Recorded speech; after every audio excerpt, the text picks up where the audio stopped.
আচ্ছা, এখন আমরা ক্লাস 8-এর যে 2 নম্বর চ্যাপ্টারটা শুরু করেছিলাম 2.3 যে রাসায়নিক বিক্রিয়া, এই চ্যাপ্টারটা শুরু করেছিলাম।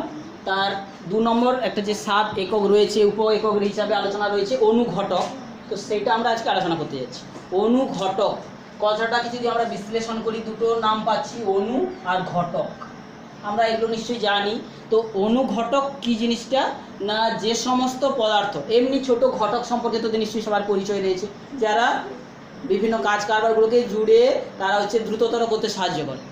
অর্থাৎ বিভিন্ন বিবাহের কাজগুলোকে তোরা জানিস যে ঘটক নিয়ে এসে তারা তাড়াতাড়ি যোগাযোগ করিয়ে দেয়।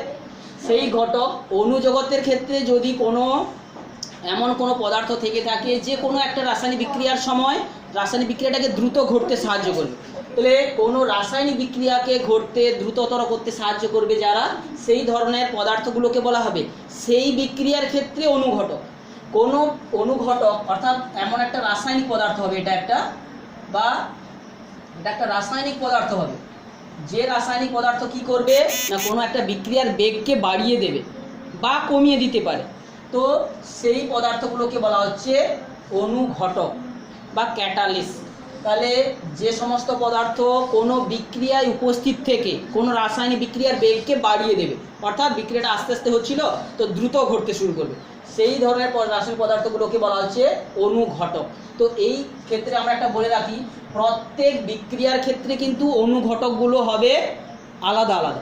একই অনুঘটক সব ক্ষেত্রে কিন্তু কাজ দেবে না। একই পদার্থকে নিয়ে বিভিন্ন সব রাসায়নিক পদার্থ মিশিয়ে দিলে যে সব বিক্রিয়া দ্রুত ঘটে যাবে তা কিন্তু না। প্রত্যেক বিক্রিয়া ঘটানোর জন্য আলাদা আলাদা অনুঘটকের দরকার। তো এই চ্যাপ্টারে ফার্স্টে আমরা অনুঘটকের ধারণা জানলাম, যে যেমন একটা কি এখানে বইতে যেমন দেওয়া আছে, দেখে হাইড্রোজেন পারঅক্সাইড, যার সংকেত কি হাইড্রোজেন পারঅক্সাইড H2O2।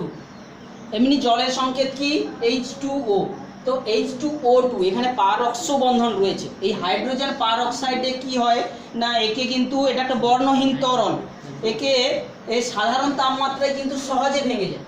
সাধারণ তাপমাত্রায় ভেঙে ওটা হাইড্রোজেন পারঅক্সাইড আর জল তৈরি হয়। আমরা যে বিভিন্ন সেলুন দোকান কিংবা মেয়েদের যে বিউটি পার্লার রয়েছে, সেখানে দেখবি ফেস ওয়াশ করে দেওয়া হয়, বিভিন্ন একটা তেল নিয়ে বা জল নিয়ে মুখে ঘষে দেওয়া হয়, চকচকে হয়ে যায়। তো সেই যে জলটার মতো ব্যবহার করা হয় সেটা কিন্তু এই হাইড্রোজেন পারঅক্সাইড। হাইড্রোজেন পারঅক্সাইড ভেঙে যে অক্সিজেন উৎপন্ন হয় না, এই অক্সিজেনটা কি করতে পারে, মুখের চোখে বা লেগে থাকা যে ময়লার সঙ্গে কার্বনগুলো বিক্রিয়া করে কার্বন ডাইঅক্সাইড গ্যাস হয়ে উড়ে চলে যাবে, অর্থাৎ অনেকটা মুখটা চকচকে হয়ে যাবে। তো তোরা মাঝে মধ্যে এইগুলো দোকানগুলোতে যাবি, নাহলে দোকানদারেরা বসে আছে এমনি। তো এই যে হাইড্রোজেন পারঅক্সাইড ব্যবহার করে তারা বিউটি পার্লারগুলোতে বা ফেস ওয়াশ টেস ওয়াশ করে দেয়। এই হাইড্রোজেন পারঅক্সাইড কিন্তু সহজে এইভাবে ভেঙে যাওয়ার একটা প্রবণতা রয়েছে। তো এই প্রভাবটাকে আমরা যদি এর সঙ্গে যদি জল মিশিয়ে রাখি, তাহলে এর কিন্তু ভাঙনটা কিন্তু অনেকটা কম হবে। তো এই হাইড্রোজেন পারঅক্সাইডের সঙ্গে এই হাইড্রোজেন পারঅক্সাইডের সঙ্গে যদি আমি জল মিশিয়ে রাখি না, তাহলে কিন্তু এই ভাঙনটা অত সহজে হয় না, অর্থাৎ আস্তে আস্তে ভাঙবে। তাহলে এই যে জল মিশিয়েছে, এই জলটা এই ক্ষেত্রে কোন অনুঘটক হিসাবে কাজ করছে, নেগেটিভ অনুঘটক। তাহলে যে রাসায়নিক পদার্থ বিক্রিয়ার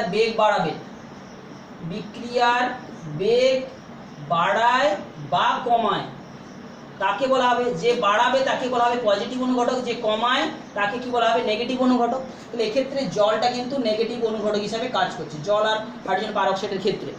বোঝা গেছে? আবার যদি একটা টেস্ট টিউবে এরকম হাইড্রোজেন পারঅক্সাইড নিয়ে তাতে যদি সামান্য পরিমাণে জল মিশিয়ে খুব সামান্য ম্যাঙ্গানিজ ডাইঅক্সাইড মিশিয়ে দেওয়া হয় না, অর্থাৎ ম্যাঙ্গানিজ ডাইঅক্সাইড এই তো ছিল জলের সঙ্গে, এগুলো ছিল হাইড্রোজেন পারঅক্সাইড ছিল, জলও ছিল, যদি ম্যাঙ্গানিজ ডাইঅক্সাইড মিশিয়ে দেওয়া হয় দেখা যাবে যে অত্যন্ত দ্রুত গতিতে ভাঙতে শুরু করবে, অর্থাৎ অক্সিজেন প্রচুর উৎপন্ন হয়, এটা দ্রুত হবে, আর এটা মৃদু ভাঙতে থাকবে, অর্থাৎ এক্ষেত্রে এটা নেগেটিভ ক্যাটালিস্ট হিসেবে কাজ করছিল। কিন্তু ম্যাঙ্গানিজ ডাইঅক্সাইড এক্ষেত্রে পজিটিভ অনুঘটক হিসেবে কাজ করছে, দ্রুত বিক্রিয়া ঘটাতে সাহায্য করছে। তো এই ধরনের বিক্রিয়াগুলো তো সাবধান থাকতে হবে আমাদের। এই হাইড্রোজেন পারঅক্সাইড কিন্তু একটা চোখের পক্ষে ক্ষতিকারক বস্তু, চোখে পড়লে চামড়ারও ক্ষতি হতে পারে। তো এই রকম হচ্ছে একটা ম্যাঙ্গানিজ ডাইঅক্সাইডের আমরা উদাহরণ আরও পাবো, যখন আমরা দেখব যে অক্সিজেন উৎপন্নের সময় পটাশিয়াম ক্লোরেট KClO3 এর সঙ্গে আমি যদি ম্যাঙ্গানিজ ডাই অক্সাইড মিশিয়ে রাখি না, একে দিয়ে তাপ উত্তপ্ত করলে 250 ডিগ্রি টেম্পারেচার, 230 থেকে 250 ডিগ্রি টেম্পারেচারে potassium chlorate HClO plus oxygen উৎপন্ন হয়ে যাবে। কিন্তু যদি ম্যাঙ্গানিজ ডাই অক্সাইডটা না মেশানো হয়, তখন একে তাপ দিতে হবে 600 বা 600 650 ডিগ্রি টেম্পারেচার দিলে তবে অক্সিজেন উৎপন্ন হয়। কি বলছি বোঝা গেল? অর্থাৎ এই যে KClO3 কে শুধু উত্তপ্ত করলে কিন্তু KCl প্লাস O2 উৎপন্ন হবে, কিন্তু সেটা অনেক তাপ লাগবে। কিন্তু যদি ম্যাঙ্গানিজ ডাই অক্সাইড মেশানো থাকে, দেখবো যে কম তাপে উৎপন্ন হয়ে যাচ্ছে। তাহলে এই ম্যাঙ্গানিজ ডাই অক্সাইডটা এখানে অনুঘটক হিসাবে ব্যবহৃত হচ্ছে। এই ম্যাঙ্গানিজ ডাই অক্সাইডটা যখন কোনো পদার্থ অনুঘটক হিসাবে ব্যবহার হয় কোনো রাসায়নিক বিক্রিয়ায়, তাকে এরকম তৃতীয় বন্ধনীর মধ্যে কিন্তু দেখানো। বোঝা গেছে? তাহলে আমরা অনুঘটক কাকে বলে, অনুঘটক কয় প্রকার ও কি কি, একটা পজিটিভ অনুঘটকের নাম লেখো, একটা নেগেটিভ অনুঘটকের নাম লেখো। যখন বলবে পজিটিভ অনুঘটক কিংবা নেগেটিভ অনুঘটক সম্পর্কে লিখছিস, তো বিক্রিয়াটা উল্লেখ করতে হবে যে এই বিক্রিয়ায় এটা পজিটিভ অনুঘটক, এই বিক্রিয়ায় এটা নেগেটিভ অনুঘটক। কারণ কি, সমস্ত পদার্থ সব জায়গায় অনুঘটক হিসাবে কাজ হয় না। বোঝা গেছে? তো এইরকমভাবে অনুঘটক সম্পর্কে আমরা একটু জানি। তো অনুঘটকের বৈশিষ্ট্যগুলো এবার একটু জেনে নিই। অনুঘটক, তো এর বৈশিষ্ট্যগুলো কি কি হবে না? অনুঘটকের বৈশিষ্ট্য নিশ্চয়ই কি হবে না, এই রাসায়নিক বিক্রিয়ার পরে অবিকৃত থেকে যাবে। অর্থাৎ এই রাসায়নিক বিক্রিয়ায় উপস্থিত থাকবে কিন্তু বিক্রিয়ায় অংশগ্রহণ করবে না। 2 নম্বর কি, বিক্রিয়ার শেষে অবিকৃত থেকে যাবে।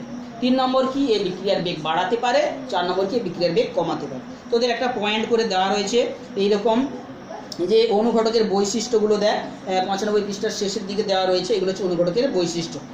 এইবারে চলে আসছি, এই অনুঘটকের প্রয়োজনীয়তা রয়েছে। কারণ কি, অনেক শিল্প কারখানা যেখানে করা হয়, যারা ধরো বিশেষ বিশেষ পদার্থ মেশালে বিক্রিয়াটা দ্রুত হয়ে যাবে, সে অভিজ্ঞতাটা তার আছে, তখন সে কি করবে, তার কম খরচে অনেক বেশি পরিমাণ প্রোডাকশন উৎপন্ন করতে পারবে।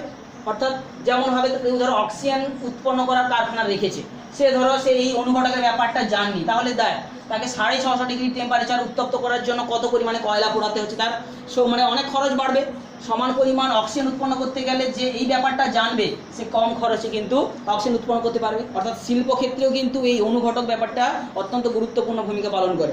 এরকম কয়েকটা উদাহরণ দেওয়া আছে, দেখ। Ammonia, nitric oxide, sulphuric acid প্রভৃতি যখন শিল্পে তৈরি করা হয় না, অ্যামোনিয়ার তৈরির সময় NH3 কিংবা নাইট্রোজেন ডাই অক্সাইড তৈরি করার সময় কিংবা নাইট্রিক অ্যাসিড তৈরি করার সময় বা সালফার ডাই অক্সাইড তৈরি করার সময়, অর্থাৎ নাইট্রিক অ্যাসিড তৈরি করার সময় নাইট্রোজেন ডাই অক্সাইড তৈরি করতে হয়, সালফিউরিক অ্যাসিড তৈরি করার সময় সালফার ডাই অক্সাইড তৈরি করতে হয়। তো এই সময়গুলোতে কিন্তু আমাদের অনুঘটক লাগে প্রত্যেকটা শিল্পক্ষেত্রে। আর এইগুলো অত্যন্ত রাসায়নিক গুরুত্বপূর্ণ পদার্থ। অ্যামোনিয়া তো সার তৈরির ক্ষেত্রে গুরুত্বপূর্ণ ভূমিকা পালন করে, ইউরিয়া সার তৈরিতে, কিংবা নাইট্রোজেন ডাই অক্সাইড তো নাইট্রিক অ্যাসিড তৈরিতে গুরুত্বপূর্ণ ভূমিকা পালন করে। আর সালফার ডাই অক্সাইড যেখান থেকে সালফিউরিক অ্যাসিড তৈরি হয়, তো অম্লের রাজা বলা হয় একে। সমস্ত প্রকার কলকারখানায় এর প্রচুর প্রয়োগ রয়েছে। তো এইগুলোর প্রত্যেক ক্ষেত্রে কিন্তু অনুঘটকের প্রয়োগ হয়। আমরা উঁচু ক্লাসে এদের সঙ্গে বিক্রিয়াগুলোতে নাইট্রোজেন হাইড্রোজেনে মিলিয়ে যখন অ্যামোনিয়া তৈরি হয় কিংবা নাইট্রোজেন ডাই অক্সাইড তৈরি করা হয়, এগুলো প্রত্যেকটার অনুঘটক সম্পর্কে আমরা পরে জানবো। তো এইটা হচ্ছে অনুঘটকের বৈশিষ্ট্যগুলো, এবং প্রত্যেকটা অনুঘটকের নামও আলাদা আলাদা হবে। এখন চলে আসছি অনুঘটকটাকে কি ধরনের করে ব্যবহার করলে ভালো কাজ দেবে। অর্থাৎ অনুঘটক, আমরা যেমন কোনো একটা তরকারি করছি, ধরো তরকারিতে কি কি লাগে ছেলেরা জানে না, মেয়েরা জানে। কি কি দিতে হয়, মশলা বাটতে হয়, কষ্ট করতে হয়, সে হলুদকে গুঁড়া করতে হয়, লঙ্কা গুঁড়া করতে হয়, আরও আদা বাদা যা লাগবে, যা গন্ধ, অর্থাৎ সুগন্ধি খাবার তৈরি করতে গেলে মেয়েদের পরিশ্রম করতে হয়। তো এখন যদি তারা এই পরিশ্রমটা না করবে বলে গোটা গোটি আদা একটা তরকারিতে দিয়ে দিল, গোটা পেঁয়াজ একটা তরকারিতে দিয়ে দিল, আর গোটা রসুন দিয়ে দিল, তরকারি কি সেন্ট হবে? এগুলো অনুঘটক হিসাবে দেওয়া হয়েছে, দেওয়ার কথা দেওয়া হয়েছে, কিন্তু তাকে যদি গুঁড়ো করে ছেঁচে রস বার করে না দেওয়া হয়, তাহলে কিন্তু ভালো কাজ দেবে না। অর্থাৎ অনুঘটকগুলো তখনই ভালো কাজ দেবে যখনই তাকে গুঁড়ো করে টুকরো টুকরো করে দেওয়া হবে। একটা জিনিসকে বাটা হচ্ছে মানে কি, এই যে আদা কিংবা হলুদ কিংবা এগুলোকে গুঁড়ো করা হচ্ছে মানে কি, ভেঙে টুকরো টুকরো করে ছোট ছোট কণায় পরিণত করে দেওয়া হচ্ছে। তখন কি হয় না, ও রাসায়নিক বিক্রিয়ায় ভালোভাবে অংশ মিশে যেতে পারে, বিক্রিয়াটাকে ভালো করতে সাহায্য, মানে দ্রুততর করতে সাহায্য করে। তাহলে আমরা যখনই কোনো অনুঘটক ব্যবহার করব, সেটাকে ভালো করে গুঁড়ো করে ব্যবহার করব। তো একই রান্না করছে, সবাই রান্না করছে, কেউ ভালো পাচ্ছে, কেউ পাচ্ছে না। যে পরিশ্রম কম করছে, ওই বাড়তে জানে না, কিছু করতে জানে না, সে তার তরকারি ভালো হবে না। সেই জন্য তাদেরকে পরিশ্রম করতে হবে। অনুঘটক তারা হয় দরকার পড়ে পয়সা খরচ করে গুঁড়া মশলার প্যাকেট কিনে আনতে হবে, অর্থাৎ গুঁড়া করতে জানে না, বাড়তে জানে না, সরাসরি গুঁড়াগুলো জিনিসগুলো দিয়ে দেবে, সরাসরি মশলা হয়ে যাবে। এছাড়া অর্থাৎ এই গুঁড়ো করার বা সূক্ষ্ম করার কারণটা কি না, তাদের যে ক্ষেত্রফল বৃদ্ধি পায়। অর্থাৎ কি যেমন একটা উদাহরণ দিয়ে বলছি, একটা ধরো বড় একটু চক রয়েছে, চকটার আকৃতি দেখতে পাচ্ছি, এইগুলোই তার বহিঃপৃষ্ঠের ক্ষেত্রফল। এটা একটা ধরো গোল চক, তো বহিরের তলের ক্ষেত্রফল একটা কম, কিন্তু এটা যদি গুঁড়ো করে ছোট ছোট অনেক টুকরো করে দিস, ভেঙে গুঁড়া করে দিস, তাহলে প্রত্যেকটার তলগুলো দেখ কত, প্রত্যেকটার আবার গোল তল অনেকগুলো হয়ে গেছে, তাহলে তার ক্ষেত্রফল অনেক বেড়ে যাচ্ছে, সে অনেকজনের সঙ্গে এখন জুড়তে পারবে, অর্থাৎ সে বিক্রিয়াটা তখন ভালো হবে। তো এটা হচ্ছে কি গুঁড়ো করে দিলে এর হচ্ছে ভালো কাজ দেবে। তো যেমন করে যে বাড়িতে অনেক সময় ধোঁয়া দেওয়ার সময় দেখবি ধোঁয়াগুলোকে গুঁড়ো করে দেওয়া হয়, এই অনেক উদাহরণ দেওয়া রয়েছে সেইগুলো। কিংবা কোনো কিছু মেশানোর সময় যেমন বড় বড় চিনির থেকে গুঁড়ো চিনি মিশিয়ে জলে তাড়াতাড়ি গুলে যায় এইগুলো। তাহলে কঠিনের উপরিতলে যত বেশি সংখ্যক অনুপরমাণু থাকবে তত বিক্রিয়াটা বেশি তাড়াতাড়ি হবে। একটা পদার্থকে যত ভেঙে টুকরো টুকরো করে দেবো তত বেশি অণুর সংখ্যা বিক্রিয়া করার পরিমাণ বেড়ে যাবে। একটা বড় পদার্থের উপরে যে সংখ্যক অণু আছে একটা ভেঙে দিলে প্রত্যেকটার উপরিতলের যে অণুর সংখ্যা অনেক বেড়ে যাচ্ছে এবং বিক্রিয়া অনেক বেড়ে যাবে। তো এইগুলো গেল হচ্ছে অনুঘটকগুলোকে ব্যবহার করার যে কিভাবে করব। এরপরে চলে আসছি আমরা কতগুলো অনুঘটকের উদাহরণ জানব। তাহলে আমরা কি কি জানলাম এই চ্যাপ্টারে? প্রথমে হচ্ছে কাকে বলে জানছি, কাকে বলে, তারপরে কি কতগুলো উদাহরণ জানছি, তারপরে এদের যে বৈশিষ্ট্যগুলো জানলাম, তাই তো অনুঘটকের বৈশিষ্ট্যগুলো কতগুলো জানলাম, কেন এদেরকে গুঁড়ো করে ব্যবহার করা হয় তার কারণটা জানলাম। এরপরে কতগুলো জৈব অনুঘটকের নাম জানবো, জৈব অনুঘটক আর অজৈব অনুঘটক। জৈব অনুঘটক জীবজগৎ থেকে পাওয়া যাবে যে সমস্ত কিছু পদার্থ আছে অনুঘটকের কাজ করে, সেইগুলোকে বলা হয় জৈব অনুঘটক। বিশেষ করে এনজাইম, যে উৎসেচকগুলো আমরা জানি, আমাদের খাওয়ার পরে মুখে একটা খাবার নিয়ে চলে গেলাম, সঙ্গে সঙ্গে লালা ঝরতে শুরু করে দেবে। আর যদি খেতে না দেওয়া হয় তো অন্যদিকে দেখে দেখে কেউ খায়, তো এদিকে লালা ঝরে পড়বে। সেই জন্য সবাইকে ভাগ করে খাবি, সবাই দিয়ে খাবি। তাহলে কি, তাহলে যে কি হবে কি, যে সেই জন্য আমাদের উৎসেচক, এই উৎসেচক যে নির্গত হচ্ছে, লালা ঝরছে মানে কি, লালার মধ্যে কোন কোন উৎসেচক থাকে? টায়ালিন আর মল্টেজ, যেগুলো না সেদ্ধ শর্করাকে খেতে সাহায্য করে, ভাঙতে সাহায্য করে। সেদ্ধ শর্করা কোনগুলো? ভাত, রুটি, অর্থাৎ যেগুলো সেদ্ধ করে খাচ্ছি সেইগুলোকে ভেঙে, টায়ালিন মল্টেজগুলো ভেঙে ওকে গ্লুকোজে রূপান্তরিত করতে সাহায্য করে। অর্থাৎ সেদ্ধ শর্করা কিন্তু হজমটা আমাদের মুখের মধ্যেই হয়ে যায়। তাহলে এইগুলো, কিংবা পাকস্থলীর ভেটের ভেতরে যে এনজাইমগুলো নির্গত হয়, এগুলো কিন্তু এক প্রকারের উৎসেচক। এই উৎসেচকগুলোও কিন্তু এক প্রকারের অনুঘটক, ওরা বিক্রিয়াকে দ্রুততর করতে সাহায্য করে। বুঝা গেছে? এই রকম এছাড়া আমরা যে আলু খাই, আলুর মধ্যে কিন্তু একটা উৎসেচক আছে। কি উৎসেচক না? ক্যাটালেজ উৎসেচক থাকে। দাগ দিয়ে রাখ, এই যে বইতে দেখ আছে, ক্যাটালেজ উৎসেচক থাকে। এই এনজাইমগুলো প্রধানত কোন জাতীয় যৌগ হয়ে থাকে? জৈব অনুঘটক হিসাবে যেগুলো বলছি এনজাইম, এইগুলো হচ্ছে সাধারণত প্রোটিন জাতীয় যৌগ হয়ে থাকে, প্রোটিন জাতীয়। বোঝা গেছে? এরপরে আমরা জানলাম একটা জৈব ঘটকের উদাহরণগুলো জানছি। প্রথমে একটা উদাহরণ জানলাম, আলুর মধ্যে থাকে কি অনুঘটক? আলুতে থাকে ক্যাটালেজ উৎসেচক। পেয়েছিস? এই ছকের মধ্যে দেওয়া আছে, লাল কালি দিয়ে লেখা আছে, দেখ, আলুর ক্যাটালেজ এনজাইম। এই ক্যাটালেজ উৎসেচকটা কি করে না, হাইড্রোজেন পারঅক্সাইডকে ভাঙতে সাহায্য করে। হাইড্রোজেন পারঅক্সাইডের সংকেত আমরা জেনেছি H2O2, একে ভাঙতে সাহায্য করে। তাহলে আমরা যত আলু খাবো আমাদের শরীরে হাইড্রোজেন পারঅক্সাইড তত ভেঙে যাবে। আমাদের শরীরে হাইড্রোজেন পারঅক্সাইড নামক একটা বিষাক্ত পদার্থ কিন্তু উৎপন্ন হয় প্রত্যেক কোষে কোষে। যখন খাদ্যের হজম হয় বা খাদ্যের থেকে শক্তি উৎপন্ন হয় তখন কিন্তু এই হাইড্রোজেন পারঅক্সাইড উৎপন্ন হয়। এই হাইড্রোজেন পারঅক্সাইডটা কিন্তু ভাঙতে সাহায্য করে আলু। আলু খেলে আলুর ক্যাটালেজ উৎসবটা ওখানে গিয়ে হাইড্রোজেন পারঅক্সাইডকে ভেঙে জল আর অক্সিজেন করে দেবে। অক্সিজেনটা তখন বরঞ্চ সেখানটার জ্বালানি হিসেবে কাজে লেগে যাবে আর জল তো সহজে ব্যবহার হয়ে যাবে। তো এটা কিন্তু গুরুত্বপূর্ণ কাজ করে। এছাড়া আমরা যে এই যে মেটে বা লিভারেও ক্যাটালেজ এনজাইম থাকে। মেটে খাই, কে কে মেটে খেতে ভালোবাসিস? মাংস হলে মেটেটা খেয়ে নিস, এখানে ক্যাটালেজ এনজাইম থাকে। বোঝা গেছে? কালকে না পরশু দিন ছিল জামাই ষষ্ঠী, মাংস খেয়েছিস সবাই, তো সেখানে মেটেতে কি থাকে? ক্যাটালেজ এনজাইম থাকে। আচ্ছা, এরপরে দেখ আরও এনজাইম সম্পর্কে আমরা জানি। অড়হর ডাল, অড়হর ডাল এক প্রকারের একটু কমা জাতীয় ডাল। অড়হর ডালে আমরা অড়হর ডালে এক প্রকারের, বা তরমুজের বীজে, তরমুজ যে খাচ্ছিস, এখন তরমুজ খাচ্ছিস নিশ্চয়ই, গরম পড়ে গেছে, কম দাম, ওয়াটারমেলন সবাই খাবি। এখানের এই যে তরমুজের বীজে কে থাকে, ইউরিয়েজ উৎসেচক থাকে, বইতে দাগ দিয়ে দে। অড়হর ডাল কিংবা তরমুজের বীজে কে থাকে, ইউরিয়েজ, ইংরেজিতে স্পেলিং দেওয়া আছে দেখ, ইউরিয়েজ নামক এক প্রকারের উৎসেচক থাকে, বোঝা গেছে।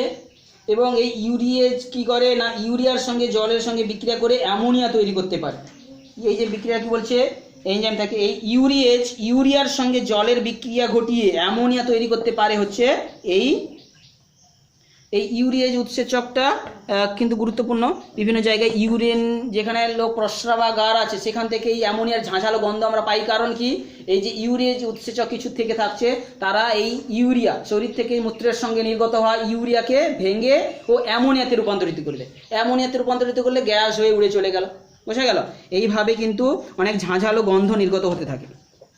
তো এমন এই যে উৎসেচকগুলোর কথা বলছি, এই উৎসেচকগুলো বিভিন্ন প্রকার যে অণুগুলোকে যেমন ভাঙতেও সাহায্য করে, আবার কেউ কেউ অনুঘটক জুড়তেও সাহায্য করে। অনেক অনুঘটক, এই যে একটা ছোট্ট একটা কবিতা লেখা আছে তোদের বইতে দেখ, যে কেউ বা জোড়ে ছোট্ট অণু, কেউ বা ভাঙে বড়, একটা যে এনজাইমের যে গুণাগুণ দিয়ে একটা কবিতা লেখা আছে, যে কোনো কোনো অনুঘটক কী করে, এনজাইম কী করে, বড় বড় অণুকে ভেঙে দেয়, আবার কেউ কেউ কী করে ছোটো ছোটো অণুগুলোকে নিয়ে আবার জুড়ে বড় অণু জুড়ে দেয়, বুঝতে পেরেছিস।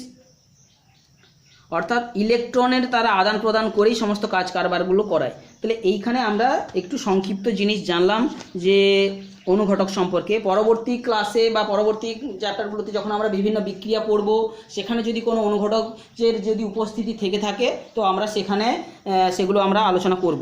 তো এইখানে তোরা এত দূর পর্যন্ত ভালো করে পড়িস, যেই প্রশ্নগুলো বললাম এইগুলো কিন্তু আজকেই খাতায় লিখে ফেল, বোঝা গেছে। যেমন কি অনুঘটক কাকে বলে, হাইড্রোজেন পারঅক্সাইড অনুঘটক ভেঙে কি কি উৎপন্ন হয়, বা ম্যাঙ্গানিজ ডাইঅক্সাইড কখন কখন অনুঘটক রূপে ব্যবহৃত হয়, একটা পজিটিভ অনুঘটকের নাম লেখো, একটা নেগেটিভ অনুঘটকের নাম লেখো, কিংবা হচ্ছে অনুঘটকগুলোকে ভেঙে গুঁড়ো করে ব্যবহার করার কারণ কি, আলুর মধ্যে কোন উৎসেচক থাকে বা এনজাইম থাকে, বা আর হচ্ছে অড়হর ডাল কিংবা তরমুজের বীজে কোন অনুঘটক থাকে। এরপর এখানে একটা অজৈব অনুঘটকের কথা বলা হচ্ছে। এখানে ফেনপথেলিন অজৈব অনুঘটক, একটা ফেনপথেলিন নিজের বর্ণ চেঞ্জ করে সে তার কিন্তু জানান দেয় যে এটা একটা এই পদার্থ। এনজাইম হচ্ছে একটা নির্দেশক। তো এরকমভাবে কতগুলো যে অনুঘটক সম্পর্কে আমরা জানলাম।